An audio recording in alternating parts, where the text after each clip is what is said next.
Joseph Lee!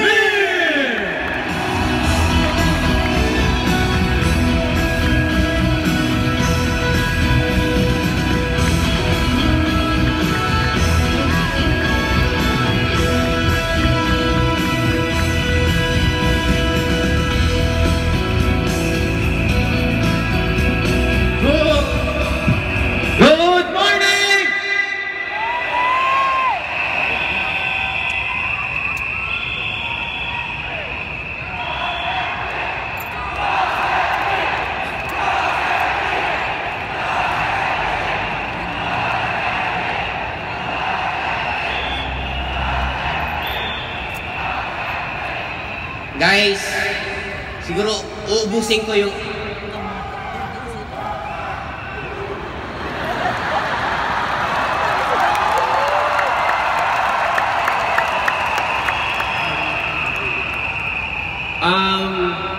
binigyan ako ng maikling minuto para magsalita dito. And mas gusto ko sabihin yon sa pamamagitan ng pasasalamat sa lahat ng tao naging part ng success ko. Nakatayo man ako dito pero hindi ko ito ginawang mag-isa. Una sa lahat, gusto kong pasalamatan lahat ng staff ng AIM Global. Thank you sa pag-iintindi sa matitigas na ulo ng mga networker. Gusto ko rin pong pasalamatan lahat po ng aking crosslines. Eagles Alliance, thank you for the inspiration. Ang AIM 1 Dragon, kila Tita Mon and Tita Beth. Pag nakita ko po kayo, para lang naalala ko magulang ko. Kay Roy Cueto ng DTA, thank you for being a friend. Mababaw lang kaligayahan ko, natouch ako nung tumawag ka nung nabalian ako.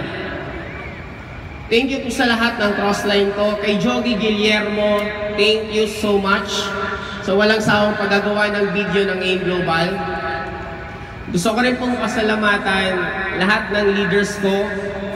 Kay Jackie, kay Elman, kay OJ and Bernard, thank you so much sa inyo. Especially kay Jackie and Elman, alam nyo kung bakit ako nagpapasalamat sa inyo.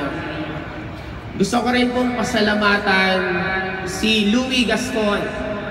Kasi po, siya po ang pinaka-nagturo sa akin paano mag-handle ng grupo at paano talaga mag-alaga at magpalaki ng group. Thank you din kay Upline BRC ng Big 3. Sobrang salamat sa'yo.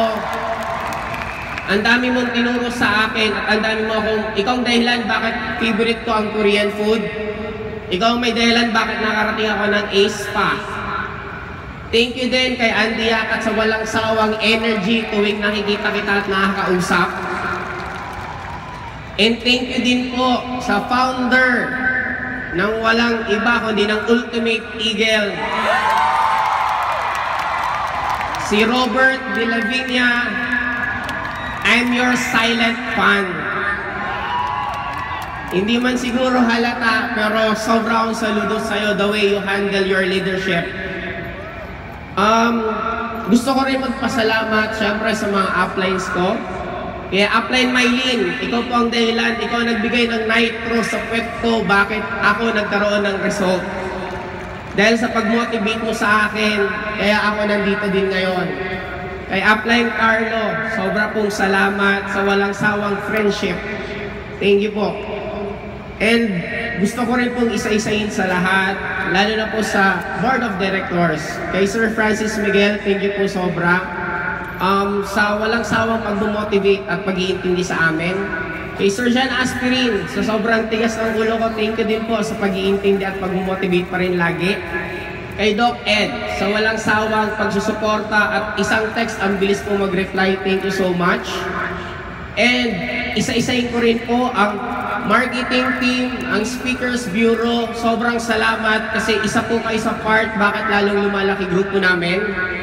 Thank you din po sa dalawang VP kay Sir Arnel Limpin at Sir sino yung sisa? Si Sir George Gonzales, sobra pong salamat. Kay Sir George, thank you for being the nagdidisiplina ng buong AIM Global. And thank you din po, hindi ko po makakalimutan to kay Dr. Connie Cabantog. Sobra pong salamat, Dok. Hindi kukulangin po ang space ng message ko para lang masabi yun lahat. Salamat po ng sobra. Yung mga downest moment ko, ikaw natatakbuhan ko. Thank you po. And syempre, walang iba, gusto ko rin pasalamatan. Joey Montes, nandyan po ba siya? Thank you for being with me sa bagong journey ng buhay ko. Sobrang salamat. Sa lahat po, part po kayo ng success ko. And isa na lang at hindi ko po kakalimutan na banggitin. Thank you for my better half. Christine Grail Ulatik, thank you po sa lahat ng love. At sa pag-iintindi ng isang buhay ng isang networker. Sobrang salamat. Laging nababanggit, Joseph Lim. Joseph Lim. Sino ba talaga ako? I was just a young boy na gusto ko maging masaya. Pinanganak akong mayaman kami. Pinanganak akong gumigising sa umaga na wala magulang ko. Natutulog sa gabi na hindi pa dumarating ang magulang ko kasi sobrang silang busy sa mga negosyo nila. High school kami, bumagsak negosyo namin. Parents ko laging nag-aaway at dumating sa point na naghiwalay sila. College ako, pinagpatuloy ko ang pag-aaral, sabi ko gusto ko ulit yumaman. Naranasan kong maging mahirap, naranasan kong maging mayaman, at isa lang alam ko, masarap talaga maging mayaman. Kaya, nung nakita ko ang AIM Global, isa lang pumasok sa isip ko. Gustong-gusto ko maging Millionaires Club ng AIM Global. Gusto ko, the moment maa-awardan ako ng Millionaires Club, the same ng na-award dito, habang umaakit ako sa stage, i-invite ko parents ko. Iimbitahan ko yung mom ko and dad ko at pauupuin ko sila sa harap. At magugulat na lang sila bigla, ang anak nila, isa sa awardee, and after nun pupunta kami ng Baguio, ititreat ko sila at gusto ko pag-uwi ko sa Bicol, magkakasama na kami at buo na ang pamilya namin. That was my dream 2007. 2007, bago ma-awardan ako ng Millionaires Club, my mom died. Namatay mom ko bago ako ma-awardan ng Millionaires Club. Dumating sa point, nagtanong ako, Lord, bakit kailangan mangyari to sa akin? Masakit. Gusto ko na mag-quit sa networking.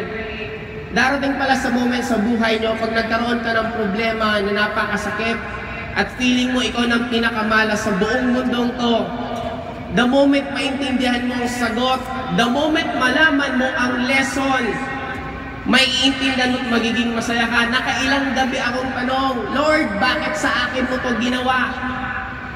Alam mo sinagot sa akin? Ito sagot.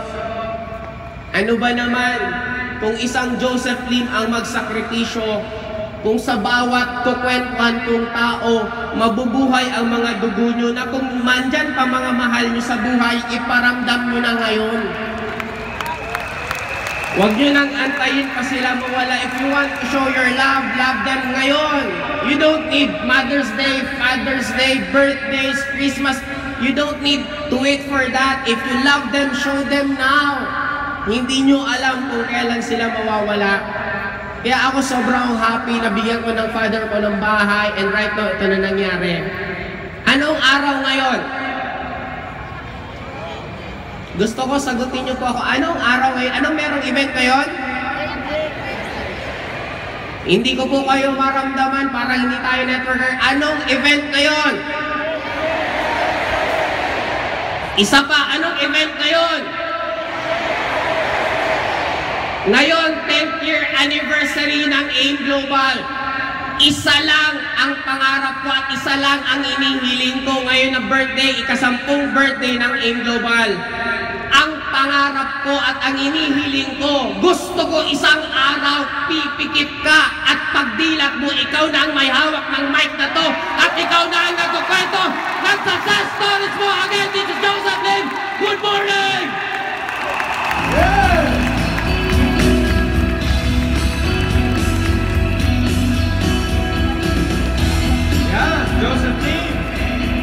Ibang klase. Tumatagos. Tumatagos sa Ramdam na ramdam. puto. The 7 minutes we gave him, half of that, or 75% of the 7 minutes we gave him was consumed just by thanking a lot of people.